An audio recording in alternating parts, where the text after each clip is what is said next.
Russian UAVs attacked the port of Reni in Odessa.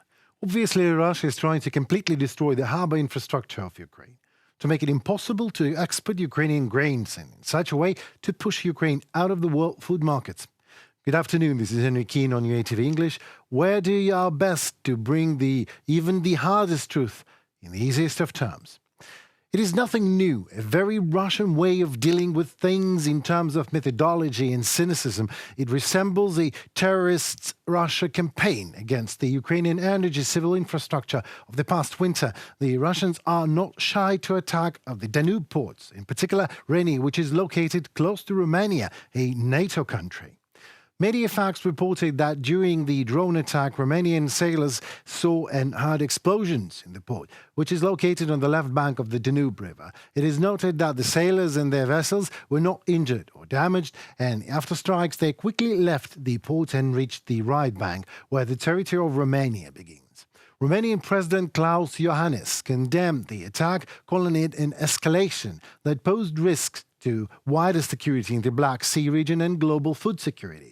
It is obvious Putin is testing the West's response to aggression near the borders of NATO and also obviously is ready for further escalation, and his actions are not met with a proper repulsion. To neutralize Russian attacks, Ukraine needs modern weaponry, new air defense equipment, Patriot and NASAMS air defense systems, as well as F-16 fighter jets for the protection of our airspace and our own territorial waters. We need it, and need it ASAP, so to make sure you there well won't need it in the nearest future. This is a famous Russian hospitality to welcome guests from Africa while blocking seaports in Black Sea that threatens a famine to African countries. African guests at the summit in St. Petersburg are given the passive role of crowd scene in the play titled Great Breakthrough of International Isolation by the Kremlin and, personally, Putin, of course. I mean, the true attitude towards the African leaders from the Russian Federation was seen when the city was shelled while heads of African states were staying in Kiev. I wonder if some of African peacekeepers would be killed back then. Would their fellow colleagues be coming to Russia these days to discuss with the Kremlin what? The terms of the famine and conditions for genocide? Well, dear African leaders, come back to Kiev and ask Ukraine about it. We all are well aware here what any arrangement with Russia worth. Mass death, lies and destruction, nothing else. The Russian business card in Africa is cruel Wagner-type mercenaries who carry out coups, plan pro-Russian regimes that act in Russian way, exploiting the continent's natural resources and commit atrocities against African people. And this time it is no different. The global goal for the Kremlin is to destroy the international law and order, and instead to put the power of the international law to impose the argument of brutal military force in relations between countries. This is something that threatens African countries no less than Ukraine, whether African leaders understand it or not. Director General of UNESCO, Audrey Azoulet, expressed her regrets in regard with death of Russian propagandist Zhuravlev, noting that journalists must be protected. There is no independent media left in Russia. The Putin regime turned them into mouthpieces of lies and propaganda on industrial scales. The so-called Russian journalist is no more a journalist than any Russian sapper planting a mine in a field near Bakhmut. These guys are military full-time mercenaries of the Kremlin, propaganda fighting against Ukraine and dying on the battlefield, yes. The status of these so-called Russian war correspondents like Zhuravlev, Tatarsky and others is the same as it was of their colleagues, Nazi SS propaganda star Kurt Eggers, whose death on the battlefield was mourned and heroized by Nazis themselves and not by the Allies and the democratic world. The real victims of this war are Ukrainians killed by Russians.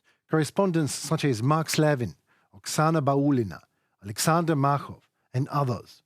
From 24th February 2022, Russia killed 56 Ukrainian media workers. 14 disappearances and 21 abductions of journalists are also known. The Kremlin's press is to oppress. Zhuravlev is a militant who works, was working for and in the name of the Kremlin's propaganda. He personally participated in Russian aggression against Ukraine since 2014. He and his propaganda fellows are the means, the tools, the instruments of the treacherous efforts of the Kremlin to incite hatred towards Ukraine.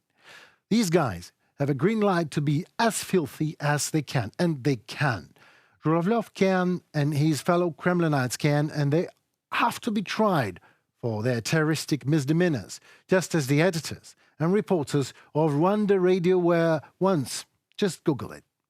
Felicien Kabuga was extradited to the Netherlands, where he was charged with 3 counts of genocide and 2 counts of crime against humanity, primarily for promoting hate speech through his broadcasting business, Radio Television Libre de Mille Collines. Just to refresh your memory, the reporters and journalists Mr. Kabuga has hired during a 100-day period in 1993 killed more than 800,000 minority Tutsis and Hutu, just by the way, moderates. I mean, Hutu were killing even their own kin, moderate Hutus. These guys were looking for anyone who was against their bloody boss's will and were doing everything to destroy them. That is exactly what is happening with Putin and his propaganda agents like Zhuravlev, sent out to incite hatred and spread death worldwide. This is why their own death should not be mourned in any way. I would even wish worse for Zhuravlev and militants like him, a trial in The Hague and a lifetime sentence in jail. Whoever says whatever, no death is more terrible than lifelong absence of freedom. And the latter is exactly what the Kremlin and Zhuravlev wanted for Ukraine. Well, both are dead wrong. It was Henry Keane on UATV English, hoping to give you the hard truth in easy enough terms on our daily wrap-up today. Comment, like and subscribe. Let us know your thoughts in the comments below. Your opinion matters a lot to us. Stay safe and tune for more tomorrow. See you soon.